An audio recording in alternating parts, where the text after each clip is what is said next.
Hi, welcome to this part of my review featuring the vampire, Alone in the Darkness.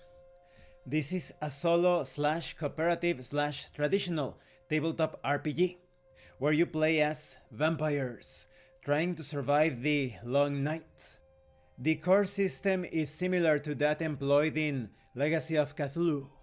If you haven't seen my review of that one, please check out the playlist in the description. So, both systems are compatible. If you wanted to play as vampires surviving the post-apocalypse when the world is under the control of Cthulhu and his ilk, then this is the perfect chance to do so. You can actually combine both games. Now let's talk about the quality of the PDF. When you purchase The Vampire Alone in the Darkness, you have a full color file and the printer-friendly file. So if you want to save some money on ink, that's perfect. When it comes to the illustrations, the graphic design, it is excellent. It is dripping with theme. It is dark, modern, profane, passionate. Everything looks excellent. The document is well written, organized, and explained. You do have hyperlinks in the table of contents, but you don't have bookmarks. Bookmarks would have been much better, because when it comes to the table of contents, you constantly have to return to the table to get to where you want to go. If you had bookmarks, they would be open on the side all the time. Now let's talk about the contents. The book starts with a bit of fiction, and avoiding spoilers, I can tell you that this fiction truly pulls you into the theme and the metaplot. The Vampire Alone in the Darkness is a role-playing game where you will take the role of a human who, after death, is possessed by a powerful shadow demon. This entity has brought you back into life as a mythical vampire, granting you incredible dark powers. But the cost of this transformation is high. The demon that comes to inhabit your body cries out for the blood of mortals, and, at any sign of weakness, it will take control of your actions and will certainly carry out its will without thinking about the consequences. Thanks to this being's power, you have become immortal and virtually indestructible, capable of regenerating your body at incredible speed.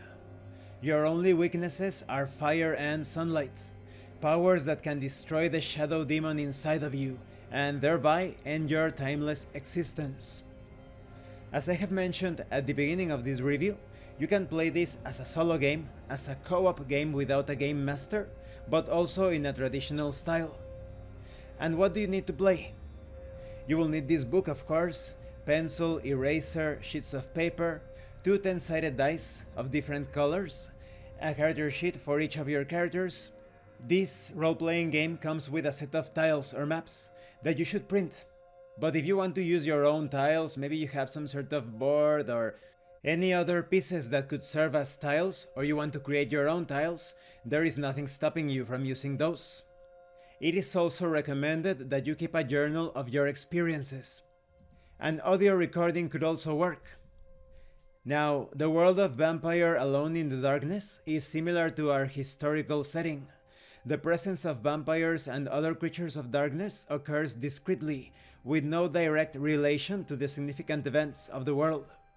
Unlike other popular settings in movies, books, games, etc., here, vampires are not the ones who manipulate the great wheel of humanity. They stay in the shadows, in a close relationship with their environment and prey. It is not uncommon for a vampire to choose a life apart from those of the same species, as past experiences have shown that large concentrations of supernatural creatures draw too much attention from mortals. Consequently, while small cities might be home to 1 or 2 vampires, large cities could feature much more. Vampires organize themselves in legions to protect themselves, working together for their own sake under the watch of relatively older and more powerful ones. Major legions are often led by a powerful entity, like packs of predatory animals. But all this precaution isn't enough to keep vampiric existence unknown to mortals. Discredited groups of humans, whose open talks about the existence of these creatures are usually accompanied by scorn from the general population, know that vampires creep in the shadows. The most famous of these hunters, Abraham Van Helsing, was responsible for destroying one of the most powerful vampires of the Virolacos caste, the brutal voivode Prince Vlad Tepes, also known as Count Dracula.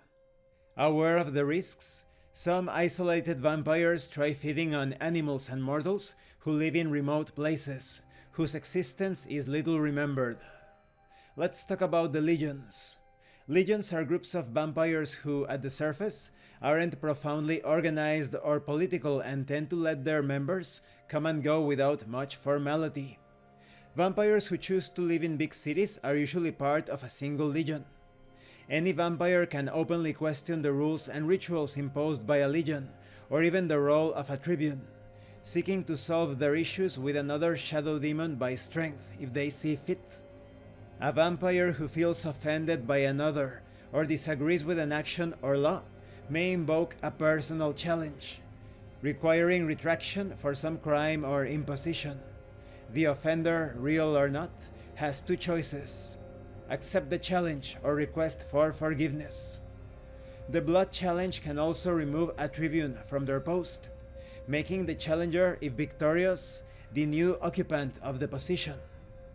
When it comes to the servants, they are mortals who know of the existence of vampires and choose to serve them for the most diverse reasons.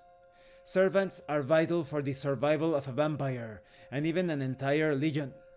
But beware, for many vampires, the slips of the servants must be answered by their masters with severity, as signs of weakness towards incompetent lackeys are seen as a threat to vampiric existence. And this concludes this part of the review. In the next part we are going to talk about character creation.